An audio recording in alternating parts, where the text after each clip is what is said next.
You're listening to Cinema Snarks. I'm Larry, And I'm Ren.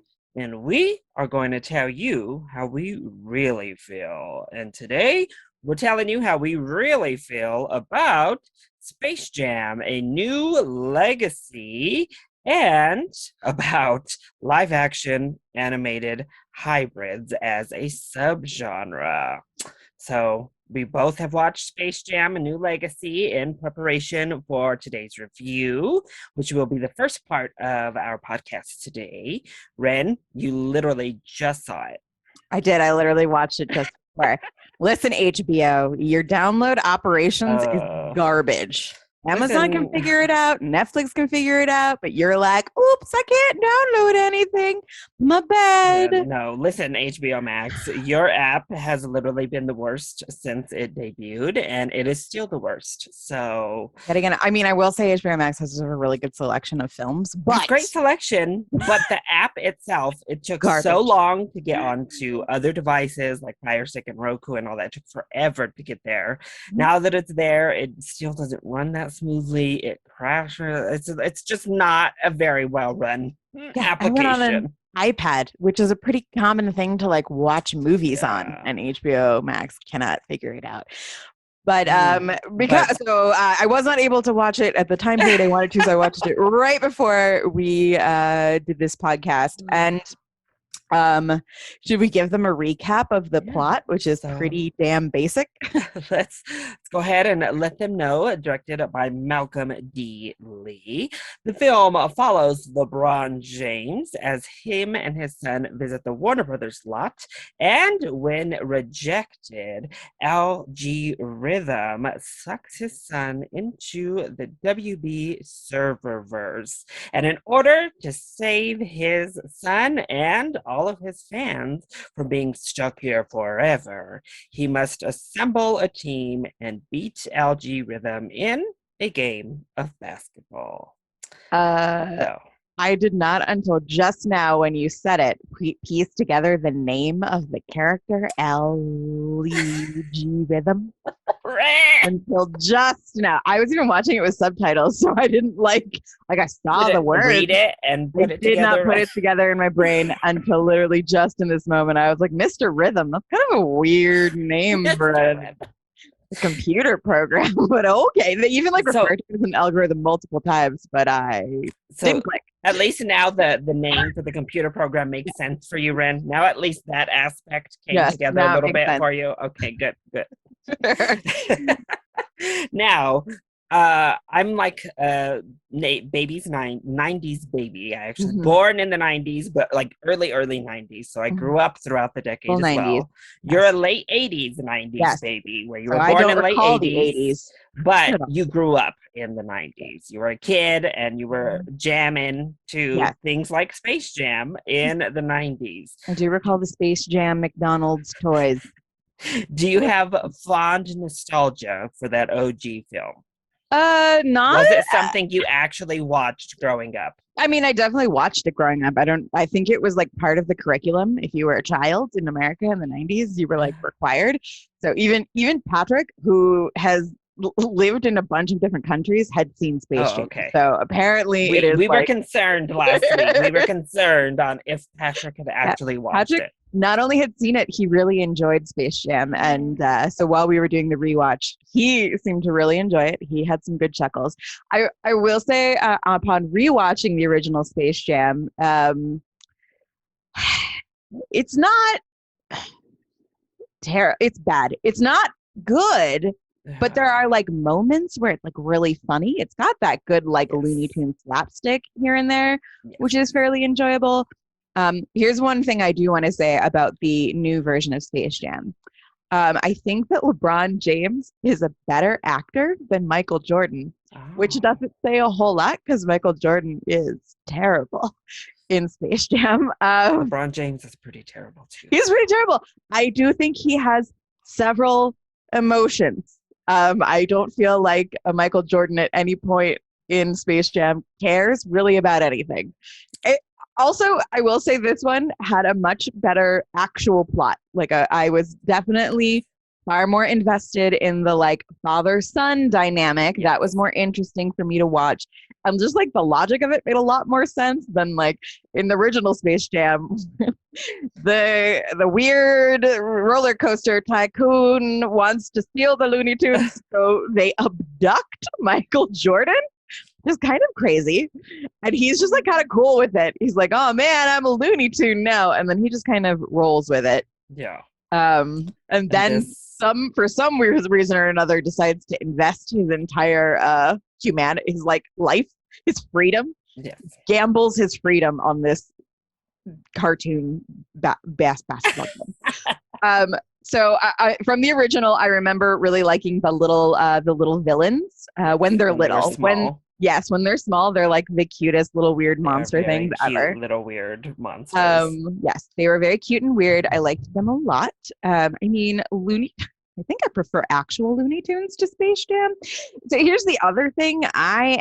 Okay.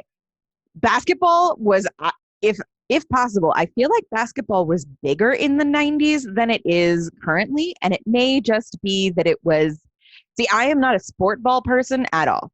So the fact that like I knew who some of the basketball players in the original Space Jam were, like I could name them. And this one you only knew LeBron James. I knew LeBron James. I was like, the rest. Any of these other people who are these other people they drug in here? Have no idea. I am glad that they grabbed someone from the WNBA. That's nice. 2 women. Great, excellent. Yes. So 2 women from the WNBA. It is unfortunate that we still don't know anything about women's basketball, really. It's just not in the same category as regular NBA. But yeah. I wouldn't say about Space Jam. It's just like not very good. It's like that 90s level of kind of bad, where like it just holds a nostalgia place in your heart. Yes. More than anything else. Which, okay, so moving on to the current Space Jam, I will say one of the things I enjoyed about it is that it knows what it is. It knows what it's about. It's not trying to be anything other than like a super long Warner Brothers Universal like commercial. It's, just remember this good property that we made. Remember this other good property that we made. Remember these other properties that we made. It's got a little bit of that Ready Player One vibe, but honestly, I actually liked this better than Ready Player One. Because like Ready Player One was like Ready Player One is way too long and just meandering and just like they lost all of the fun parts of the book and it just became this kind of boring, weird. I would say this movie's a little too long too. It is also too long. I don't think they should be allowed to make children's movies that are longer than an hour and a half. That's the one thing. Space Jam is like 88 minutes. Yes. This is 2 hours. So it's like, oh, okay, that's too much extra, actually. Yes. Yeah. So, but I enjoy the little like pokes. I did laugh. I was entertained at points, which is kind of all you can really. I had fun with this new one. Yes, I had fun. People are roasting it like it's the worst thing it's ever lived. And I thought it was fun. We're gonna get into Tom and Jerry. That is a terrible film, but this one is like it's fine. It knows what it's about. It hits its like little nostalgia. It knows it's like a 90s nostalgia piece. And so like they really focus on a lot of those like 90s nostalgic movies and properties and things. You see those a lot more. I loved that second act. I thought it was so much fun. Call me a sucker. I loved watching the Looney Tunes just in these other worlds. Yes, like that was super fun. Being Superman, Foghorn Leghorn on the back of Drogon. That was random. But just going to these different, the Mad Max segment with Roadrunner and Wile E. Coyote was amazing. I'm sorry, you cannot tell me otherwise. I thought it was perfect. Those were super fun. I loved Granny and the Matrix thing. Oh. Yeah, that was fun. I assume one of the things I really did like is that when they put LeBron James into the Looney Tunes world, they animated him. Yes. I kind of like that they explore these different worlds. I appreciate that this took the Looney Tunes and NBA commercial that was Space Jam and just kind of like built on top of it as like, remember that thing that was strangely popular from the 90s? Well, we're going to make you remember it some more and all the other cool things that were fun. Yeah, Um, like the yeah, Wonder Woman segment was really cool with yes. Lola Bunny, Rosario Dawson voicing Wonder Woman here. It was fun. I called it as soon as I heard her voice in the theater. I was like, wait a minute, is that Rosario Dawson? Yeah. Um, and I love that they used Wonder Woman's theme from the movies. I was like, Yes. yes, They use like the Harry Potter theme. I thought that yes, was, yes. I mean, there is definitely something fun about the fact that like when it's just like one. Okay, so I am not When Warner Brothers pro. is like, Yes, look at Warner all Warner of the Brother owns amazing everything. things we own. Yeah, I am not pro. One company owns all the properties, but in these particular situations, it is handy that they Yeah, can just be like, yeah, just grab all the good properties everybody remembers and just like throw them in there. And then it was like kind of fun at the during the game, the like the big basketball game when they yeah. have the whole audience and it's like filled with characters that you remember. It's like every time it turns around, you see like another one you remember. It's Yeah. like, oh, there's the mask. I remember And I that. did Oh, love there's that they did like a literal King Kong joke. yes. They did a joke directly at him. Correct. And I chuckled. I will say also, it seems like Don Cheadle is like loving this.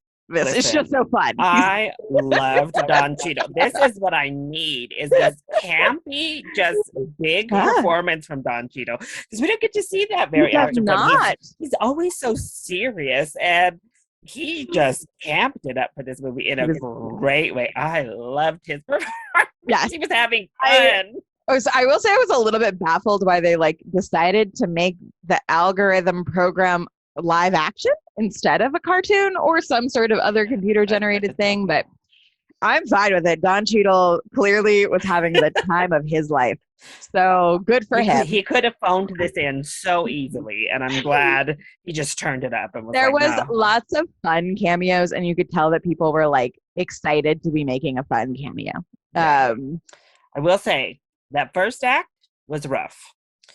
I thought I was in for something real rough in the first act of the film because it was basically like LeBron James flexing on us for the whole first act of the film. It was I'm an just like amazing look basketball at all of player. my accomplishments. Look at my huge house. Look at these awesome devices I have. I'm rich. You want to see how rich I am now? And it's just like, okay, look, we know, LeBron. We already knew coming into this film. We don't need you to sit here and just like flaunt in our face for an entire act of this film. But and the acting in that first act, I was like, Oh yeah, no, that line delivery from not just LeBron, almost everyone. I mean, Sarah Silverman is kind of fun in her little cameo. Like she's it's fine. and the product placement in that first one wasn't as fun because it wasn't incorporated. Like the Warner Brothers lot itself was a little bit like, okay, like whatever, Aquaman poster in the back or whatever. Like that wasn't as fun. It Mhm. was more fun to get to interact with the Looney Tunes, like actually doing stuff with the characters from the other properties. So that I was in for a rough time, but it got more fun once the Looney Tunes were introduced. And I feel like compared to the original Space Jam, I feel like the Looney Tunes were they're funnier and so I feel like when I was watching the original Space Jam, I was like, this is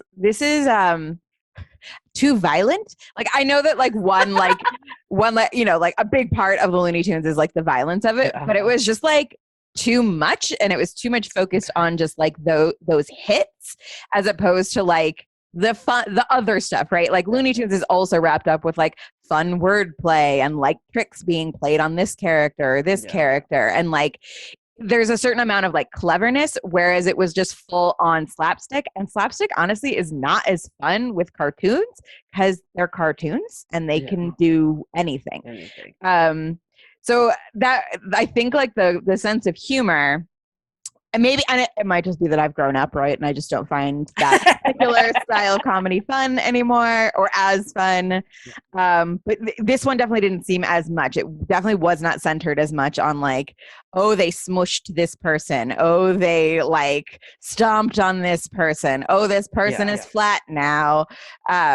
This one was a little bit more about like the cleverness of it, right? Like, oh, I really loved the Roadrunner ending up on a platter for a hot second. Oh my That's gosh. like that's like decades and decades of like anticipation delivered in this one situation. Yes. So did you feel, because this is a common complaint I'm seeing, that the Looney Tunes were more sidelined in this one, though? That they felt definitely like a supporting cast rather than co-stars to LeBron? Yes. Well, yeah. I'm not like upset about it, but also like I don't feel like the Looney Tunes is what this movie was about. This movie was about Warner Brothers properties. Well, That was the and focus of it. LeBron. I feel like And LeBron LeBron. was It he's wasn't even really about LeBron James, right? Like it was about him and his imaginary son. I don't know if he has a son in real life, but him and yes. his So he has these exact amount of children. So okay. this is a replicant of his actual family. I did enjoy his actual or his acting, his wife, his fake wife. Yeah.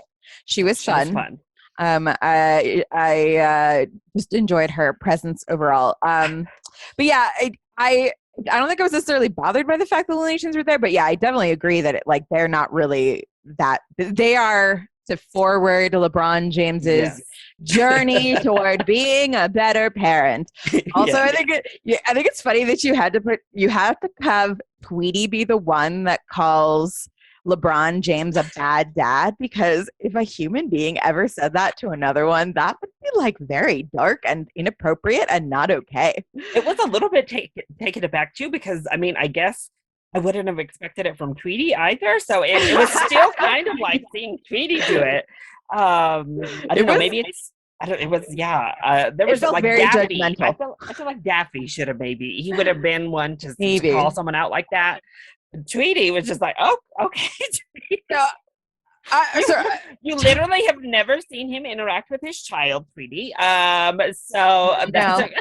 Yes. So, however, that other joke, I'm not going to spoil it here, but that joke that happens in the locker room, that cameo in the theater. So good. I died. That was good. That was good. It got me, and we're not going to spoil really it. Funny. Can you explain to me why at some point they became live action or animated? I hated that. So that was my other was there thing. A point? I don't really know. Someone theorized that they were supposed to kind of look bad because it's not who they are, and like when he made them into that. I don't know. I think it was just because that's the current style of animation, and that's really the only reason they did that, to bring the Looney Tunes into like current day. I didn't think they looked very good, particularly Lola. People have had problems with her body design, and I think that's just stupid. But her face looked really strange to me. A lot of them look kind of strange. I also hated that Porky Pig rap. I'm sorry. It was cute. I liked the end. I liked his little shade of like, I've been doing this since what, 1935. 1935. But I was like, oh my God. I also enjoyed the beginning when he was like PIG. I did enjoy that like his little stutter turned into like a rap was okay. Record scratch thing. That was cute, right? That I mean it was fun, right? It was just like fun. There's no rules to this game either. It's like this one was much more like wild basketball than the OG Space Jam 2. It was just like mad. He was like, I can cheat and add points. How is this? I don't understand. I also wasn't like 100% clear on like what the algorithm's like reason for doing all of this was. It's like, he offended me by rejecting me. I will steal him. And it was a weird thing. Like I liked how he manipulated the kid, but I didn't.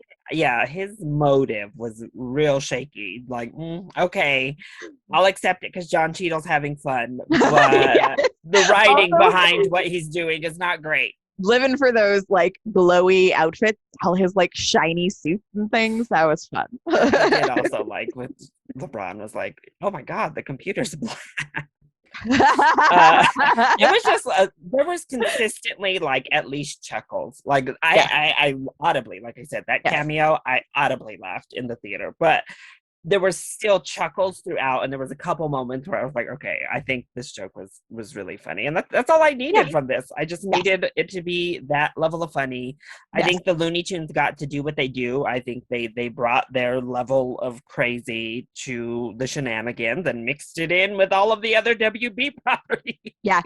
I would be curious to know how much children of today enjoy that movie. Mainly, like, to some degree, it's always kids are all generally excited by cartoons, but also like it really felt catered to like the 30 something, the late 20s, the millennials of the audience. Like it really felt like it was, and I don't know how much you can grab onto, right? Because Space Jam is like a self-contained thing. You can sit a kid today down with Space Jam and they'll probably enjoy it because it's straightforward and it is centered on the cartoon characters and it's just like this game, right? Whereas this one is like this, it's a nostalgia machine. It's just a big And button it takes a pusher while to get for there. Like I millennials. said, Yeah. that whole first act, we don't see the Looney Tunes, and we're just kind of like building up with this like family drama.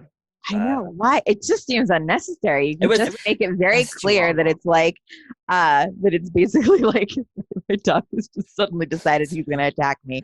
Yeah. Relax, dude. Like, it just, I don't know, maybe in that way I appreciate it. I feel like the abduction happens much quicker in the first one to where this one, we just take so long to build. We have to have this weird presentation, like LeBron of Thrones and all that. Yeah, it didn't seem necessary for them to do a bunch of setup. Like, there wasn't.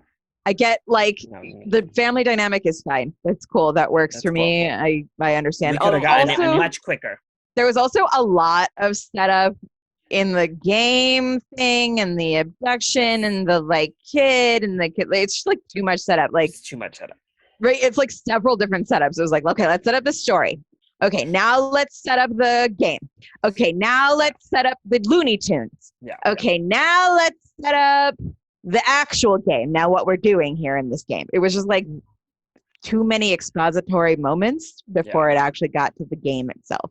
Whereas I think those little monsters back there, Ren, the little monsters, their little tiny cameo. Yes, I did enjoy their little cameo. I'm enjoying all of the cameos, right? I'm like I am well aware that I'm just a sucker for the button pushing, right? We did this in our Pixar episode. I am well aware that a lot of what I liked about Luca was that my Italian buttons were pushed.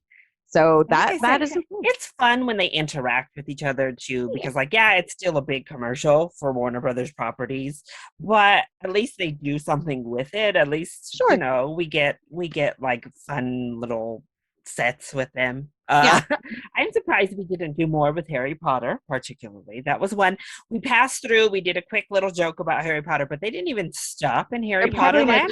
Oh, sorry. So two thoughts. One, I imagine it's probably like J.K. Rowling is like it's like a dicey thing, right? You don't know if you're going to offend people by including her property, and then you basically have to pay her every time you use it. So that's one thing. Other thing, I'm glad that they included Speedy Gonzales this time. They do not have Speedy Gonzales in the original Space Jam, which I imagine because in the 90s, they were like, Speedy Gonzales is offensive, and they had taken it off. And then a lot of Mexican people were like, we love Speedy him. Gonzales. Why are you Looney Tune? He's a little bit stereotypical, but he's also the Looney Tunes. He's also a good guy, and he's really fast, and he's clever, and he's funny. There's nothing negative about him at all. He just wears a sombrero, so that's yes, and he has a Spanish accent. Which again, an accent inherently is not offensive, but. And he got quite a bit of lines. I was happy. I loved it. They let him go to this time. Yes, I was very happy for Speedy.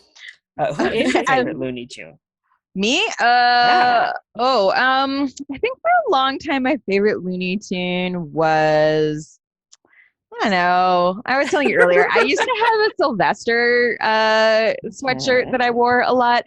I think really my objection or my whole thing with Sylvester was that I just didn't think the dynamic between him and Tweety was balanced. I'm like, he's a cat. He's doing what cats do. And this bird is just kind of a dick sometimes. It's not as bad as Tom and Jerry, where Jerry is a straight up douche.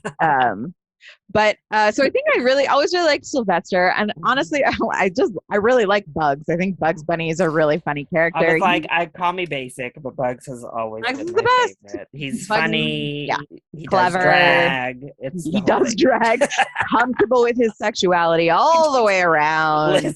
He's against hunting. It's just he was tailor made for me. What can I say? Fun fact about Bugs Bunny. Part of the reason that we think that so rabbits don't actually like carrots. Part of the reason that we think that rabbits like carrots is because of Bugs Bunny. But the reason they gave him a carrot was because it looked like a cigar. So he could be like, with a cigar, but it was a carrot. So that's your fun fact about Bugs Bunny for the day. Perfect. Yeah. But yeah, I love Bugs Bunny in drag. I think I remember when I watched that, I forgot what it was called. I watched the trans media documentary that was on Netflix. What And if you would like, over on ChillyBoy Productions, Disclosure is one of the Pride Month reviews I did this year. So yes, and speaking they of mentioned, that, yes, speaking of that, they mentioned that Bugs Bunny was one of their icons. That basically, like, Bugs Bunny doing drag in I think it's the Ride of the Valkyries. Yeah. Like one of those, like, he's perfectly comfortable in these female outfits. So if Elmer Fudd thinks that Bugs Bunny is beautiful, it does not matter. None of it matters because Bugs is beautiful. So yeah, I will say that I think that that Looney Tunes is not going to see a bump in interest the way that they did when Space Jam now. So came I out. wonder, because I think it's pretty new, this show that they've introduced on HBO Max, kind of in coincide with this. Like a new Looney Tunes? Yeah, a new Looney Tunes show. It just, yeah, I don't know that it's really going to help it. I also don't feel like that is in any way, shape, or form necessary. The original Looney Tunes are pretty good. Just get rid of the ones that are like straight offensive and you're okay. How did you feel about Zendaya as the voice of Lola Bunny? Oh, it was another controversial thing. Why? Mostly because they replaced the Lola Bunny voice actor with her. So who people was the were just original let voice actors do their job.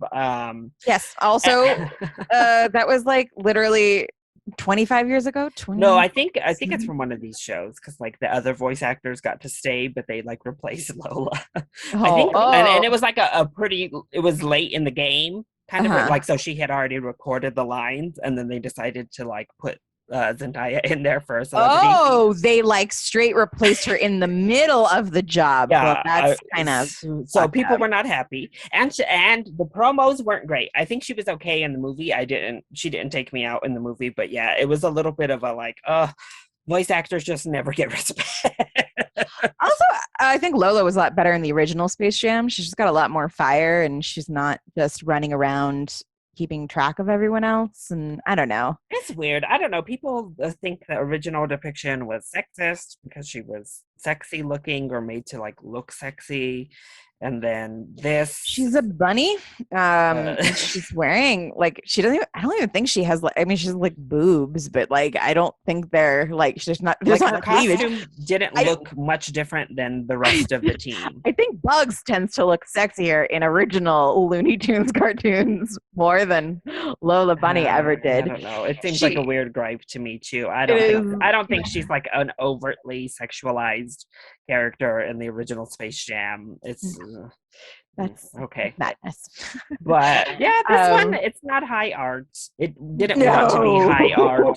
And if you're going into Space Jam in any incarnation, wanting a quality film, you're going into the wrong movie. This is not made for that. The family film, I think it's fun. I think it has enough laughs and jokes that keeps it going. I will say that this was moderately, maybe like 10% better than I expected it to be, which I didn't expect it to be good at all. Horrible, actually. So I was the fact that I was regularly entertained throughout, and I don't think I expected there to be as much of that nostalgia button pushing. I think without that, I would have not liked it at all.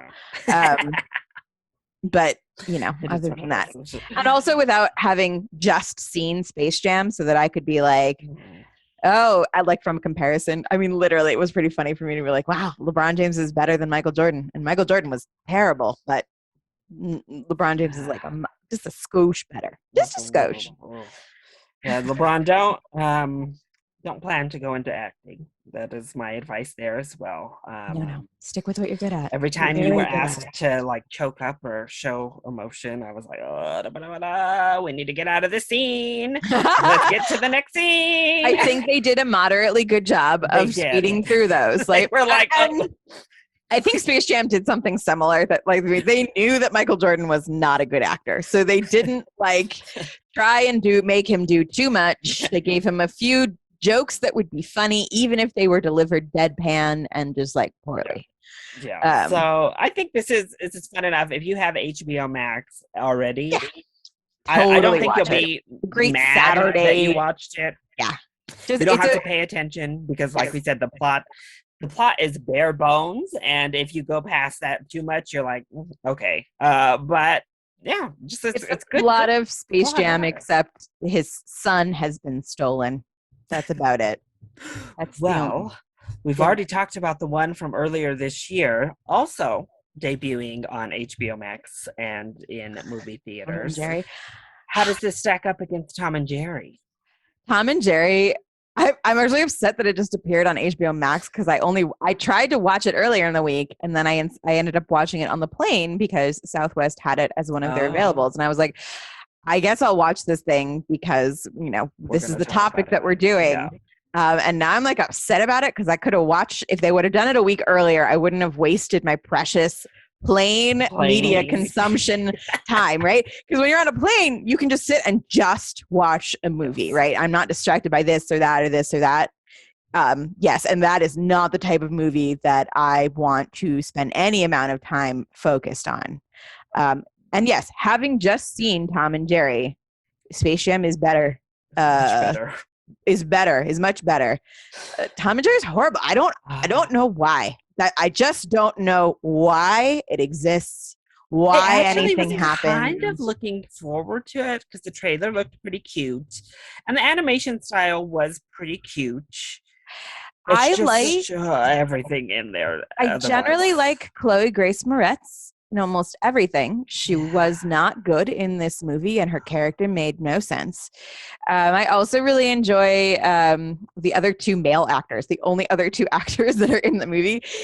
And like they weren't necessarily bad. It's just the Just script is such garbage and like Michael doesn't give them Pena. anything to do that it does is sucks. Also, it's like confusing. Like, okay, I feel like with Space Jam, and we're going to get into this because we're talking about live action films, with Space Jam and Who Framed Roger Rabbit, you have a very specific reason why you're doing an animation thing, why you've merged these two styles of film. In Tom and Jerry, I don't know why they felt they needed to do a live action animated crossover deal at all. It doesn't add to it. It actually just kind of makes it a little bit more confusing because you have all these humans who live in the real world and are not cartoons and so can be like crushed and destroyed and killed. And then you have Tom and Jerry who are cartoons and cannot be crushed or destroyed or killed. I did think Um, the one interesting choice they made was making all of the animals animated. I'm glad they at least I decided to make a to like firmly decide yes. that. Like, But then okay, the this is the talking, oh my rule gosh. across the board. When they had Yeah, it, but then and then it the doesn't make any sense because singing, Tom and Jerry don't talk the whole time, and all the other animated animals do. yeah, So why? yeah, Like, I understand that it Tom and wasn't Jerry funny. did not speak in the original cartoons. That's because that's what they were. Because Yeah, they they were didn't have literal. talking when they didn't have sound when they first came out. So it was like, we'll play this music underneath, da, da, da, and it was all visual, and that was all you needed. And like, that's the thing. That's why Tom and Jerry is not a very good option for a film because their whole thing is visual. It is just, I mean, no, it's fine for a short form film or a really avant-garde longer film. I guess you could figure out how to do something cool with that. But like, it doesn't make sense as a like two characters in a live action film. They are really struggling right now because Tom and Jerry has had a couple of animated films over the past couple of years that I heard were terrible. Scooby Doo has their continuous crossover, like really weird. I don't know why they cross Scooby Doo over with the most random stuff like Kiss and all this other. I mean, it's very strange what they've crossed Scooby Doo over with, but most of the Scooby Doo films have not been good. Um, so all these old properties that they just try, like they try to reinvent them, try Mhm. to bring them back to life. I would say honestly, Looney Tunes is one of the only ones who ever succeeds in Yes. doing it because And the it rest of works them have just been terrible. sometimes. Yeah. And So Looney Tunes is hit and miss when they do it too, but they've yeah, at least this was a had miss for Looney Tunes. sort of Yeah. success compared to the others. Yeah, so Tom and Jerry was just like not good, and I don't know any of the reasoning why or how or the logic behind it. And it was just like it was also not enjoyable at any point, right? It wasn't so bad. It had moved into being in like funny, and it wasn't like didn't have enough jokes to make me at any point like happy was watching it, right? Like Space Jam at least made me chuckle enough times that I don't feel like my full 2 hours was completely wasted. Tom and Jerry felt like a full-on just like waste of cinematic time. So like I said, I am upset that it took my precious flight film viewing time with its garbage. Did you watch the other live action ones that are similar to Tom and Jerry, like Garfield and the Smurfs movies and Alvin and the I did Chipmunks? not. I do remember you and I going to see a live showing of we saw Neil Patrick Harris live. And then he was like, we're going to show this. No, sorry. We Alamo Draft House was like, we're going to show the Smurfs after this. We're like, nope. We're like, no. We're going to go ahead and leave. I don't know if this is just my memory, but it even felt like Neil Patrick Harris was like, oh. He said something Smurfs. about they decided to show the Smurfs, or he did. He like referenced it in kind of a funny way. Yeah, he clearly was like, I mean, I guess you could stay for that. Even terrible. They're terrible, all of them. Like, there's not a single good one amongst them at all. All of these terrible ones. Let's talk about the one and only good one. Yes. Who Framed Roger Rabbit? The only truly good, like true hybrid. True hybrid, right? Okay, we'll talk about an outlier from Disney. You can guess what it is. There's like 3 outliers. Yes, but this is truly a hybrid in the fashion of and it was Jam. Intentional, and like I read about it a little bit, and it was responsible for that time period when it came out, the like late 80s, I want to say. It was responsible for reinterest in the golden age of animation. So it was responsible for people getting reinterested. It's the reason why you and I know what Looney Tunes are. It's the reason that like Cartoon Network became a thing, essentially. It also, fun fact, didn't realize this, ushered in Disney's animation renaissance that came out like right before The Little Mermaid and all those things. So it basically like jump-started not only like this crossover thing, it wasn't just an amazing film that everybody loved, it also like influenced a lot. It made like a crap ton of money at the box office, and it's an amazing technical feat to watch it. Just, even now watching it hasn't lost its charm. It hasn't lost any of what made it good. They did a really good job of making the live action people and the cartoons feel like they were in the same room. There's a few moments where it's weird. Christopher Lloyd is the absolute most perfectly terrifying, goofy villain ever. I also read that they originally offered the role to Tim Curry, and he was too scary. You are too terrifying, sir. You cannot do this. It is still a children's film.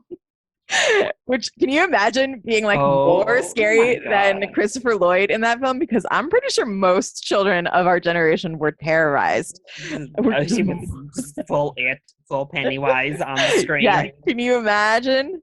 Tim Curry, it's okay. Tim Curry was playing plenty of villains around that time. We can give this one to Christopher Lloyd. He was great. Yes, he was great. Wonderful. What else? It's a very adult film in general, though. Like it is the patty cake thing that I did not understand until I was an adult. Like a full-on rewatch, and it was like, this is weird and racy. And luckily, again, children do not comprehend it. Went right over their heads. But yes, the patty cake thing is funny. Children do comprehend, though, is Jessica Rabbit. Jessica Rabbit is, yes. They comprehend that, even if they don't cognitively comprehend. Yes. I mean, first of all, she is the most voluptuous, gorgeous animated character that's ever been created. Yes. She is the sexiest animated character. I dare you to try and come up with something else. at me if you want. I don't care. Yeah. There's nothing sexier than her. And also she's like, she's cool. They say it. I'm not bad. I'm just drawn that way. Like she's drawn to look like a hot lounge singer, like an impossible. And you see the way that everybody reacts to her. So that's fun too. I think there's also something really nice about the movie that I think they lost a little bit. Like, so as a child, what you like about it is the idea that like the tunes are the others, right? And there's this weird kind of like real life person and tune like racism going on. Of course, they don't have any people of color at all that are regular humans in the movie. So that's a missed opportunity. But it does have an interesting sort of like storyline to follow in terms of like, he hates tunes because one killed his brother and this and that. Yeah. So it has a good mystery. I read that they had like they wanted Harrison Ford, but he was too expensive, and they tried like all kinds of people to try and be that Eddie Valiant character. And Bob Hoskins was like the very last one on the list, and he was awesome. He was perfect. I think I like that he's like a little pudgy. That like works for the character. It makes him more like likable. I think Harrison Ford would have been a bad choice. I think he just would have been too serious about it. I can't picture Harrison Ford funny in my mind at all. I mean, like Han Solo is kind of funny, but yeah, in this way, no, because he's always a cool funny. It's always got that cool factor to it. Also, like I imagine Jessica Rabbit would go for Harrison Ford, but like Bob Hoskins is like, no, she wants the one who makes her laugh. Yeah. She'd be like, bye. Bye, Roger. See, on the flip side. Especially late 1980s Harrison Ford. Like, yes, please. Yeah, it'd be peace out, homie. Yeah. So yeah, that one's amazing, and it spawned all kinds of good things, and it is like the last time that it was any good. They keep trying to do it, and again, unless you have this weird soft spot for Cool World. No, I don't. I used to because I watched it when I was a child and really liked it. And then as an adult, I rewatched it and I was like, this is a monstrous piece of hot garbage. It is so bad, Larry. It is astounding how bad that movie is. And it's funny because, it's got like really good actors in it. Like Brad Pitt was like in it. Little baby Brad Pitt, and you've got Kim Basinger, and again, you got another like sexy cartoon thing. But I rewatched it as an adult. I was like, oh yeah, I remember this. And I was like, this is horrible and doesn't make any sense. And why is this happening? Why is he a cartoon now?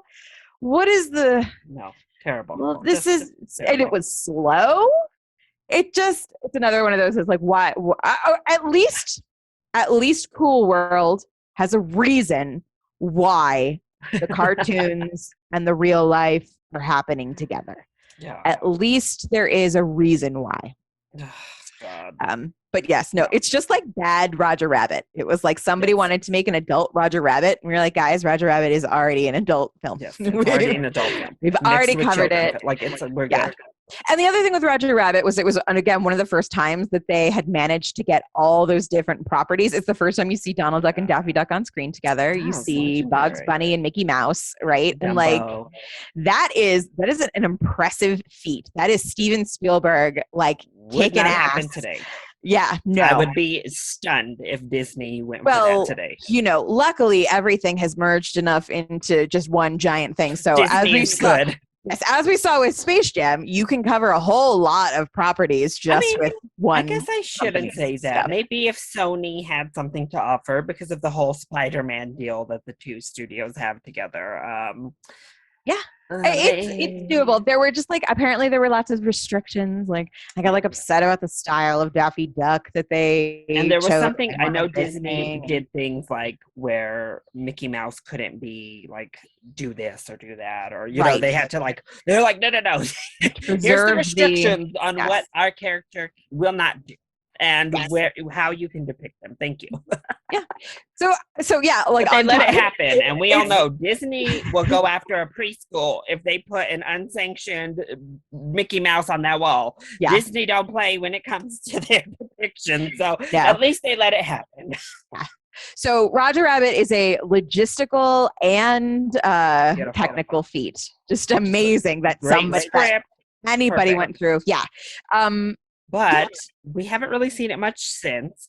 The only other like really strong case is Mary Poppins, and that's not a Sure. full hybrid. That's why I think it's kind of an outlier. It's a live And action film Mary that just Poppins has came out. an animated sequence. Yeah, and Mary Poppins, I believe, was way before. Oh yeah, Yeah. So I do like the Mary Poppins animated sequence. I think it's cute. I think it's Disney had whimsical. for yeah, I think Disney had for like a period of time this like idea that they like had to do Animate, animation in yeah. all of their yeah.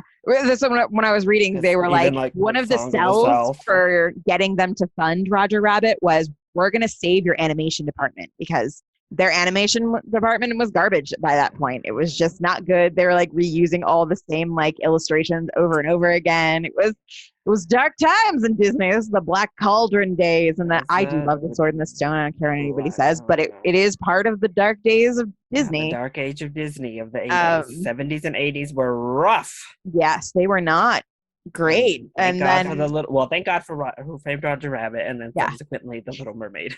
So luckily they did do the Mary Poppins thing. Although you've seen the Yes. I don't know if this is accurate. It does sound fairly accurate that the woman who wrote Mary Poppins was like, Oh, no animation. I refuse to have it animated.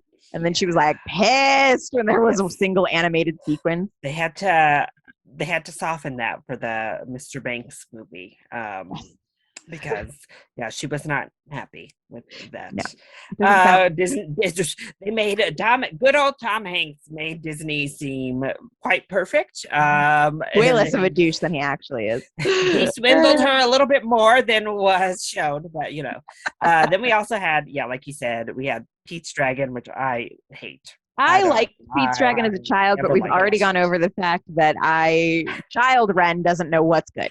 So we cannot Um, trust my I love the remake. It's not a hybrid. It is just a CGI dragon. right. But they went much more typical route of magical animal that people want to kill because it's an animal Yeah. different. We have to save it. So that's a quick way to my heart. So one of the interesting things I think about this discussion in general is that like you don't really have that many of them. Like we kind of like went through and like there's not a ton of them. Bedknobs and Broomsticks was another one that I read, but like I have never seen. I've watched, I guess it's a book as well. I definitely did not read the book. Bedknobs and Broomsticks, I know like a couple people that just like love Bedknobs and Broomsticks, and it's too long, like a 2 hour long movie. They really tried. It was like the 2000s is when they buckled down and you were old enough that you escaped. I also had a little stepbrother who loved Alvin and the Chipmunks, those little movies. So I had to see them. The live action ones. Yeah, so it came like one after the next. We have like the Garfields, the Alvins, the Smurfs. So, the 2000s, they really buckled down and tried to make this work. The other thing is, like, I wouldn't even necessarily classify Alvin and the Chipmunks and Garfield as these like live action / animation hybrids because they made these CGI versions of them. That's and true. Like, once you've made something that's like CGI, it's like, where do you draw your line? Because everything is Game of Thrones and animation and live action hybrid. I mean, I guess it's just CGI animals. I don't know. They're like, they sit in a weird area to where they still look more cartoony than say like cats and dogs, and where they tried to make them legitimately look like real dogs and cats. Yeah. But they're not, they're not Tom and Jerry or even the Smurfs, where the Smurfs do come from like Smurfland and like come into the real world and all that jazz. So the Smurfs is like a legitimate hybrid. But you're right. It's whenever it's just an animal or a trio, I guess, of animals, it is a little bit weird. Like, how do we look at this? And apparently, according to Disney, if you have CGI'd animals, they become live action. Based on the fact that they declared that the new Lion King was a live action film. At Not this rate, I mean, an animated film with realistic looking do we count animation. the remake of the Jungle Book as a live action animated hybrid? Because there is a little boy Was real. interacting with CGI animals. And you know what? If we're gonna count that, that was a really good one. That was good. That was one of the best ones. Is that Jungle Book one of the Oh, and best live also action Disney remakes? New Period. Mary Poppins did have It a, did. They and that followed was the like a formula. full on like animated and they went down into the And animation. I actually loved that little animated segment in the new Mary Poppins. Partially because I loved the animation of that like ceramic bowl that they did. I thought it was really well done. So yes, the Mary Poppins Returns also stuck to that tradition. It's just a really weird thing, and it's really hard to make it work, as we've seen. Pretty much we have one film that went in with that intention and succeeded. Every other film that has went in wanting like this mix of live action hybrid, maybe we have nostalgia for it, maybe, you know, it holds a place in our heart because we saw it when we were kids and liked it, but objectively they've all been pretty bad and mediocre at best. Like the new Space Jam is pretty high on the list because the rest of them are so terrible that you're just like, well, I guess by default this is one of the best ones. Yeah. And this one is mediocre. It's okay. It's fine. It did what it wanted to do. Okay. Fine. Cool. I'm not upset that I watched it. That's my line for fine or not is, am I angry afterwards that I wasted money on that thing? Not money, time, right? Because I have HBO Max already. Like you said, you were angry getting off that airplane. That was an instance of anger on the airplane. Like, what am I doing right now? Although I will say my anger was tempered by straight bafflement. As I said, I was like, it was so bad. Nothing about that was good. I don't understand. It is actually almost impressive to me when a movie manages to not hit anything. There's like, the story is not good. The acting is not good. The script's not good. The premise is not good. We have managed to not make even one particularly funny joke at all. Yeah, I'm thinking back like, no, there's just, it's not good.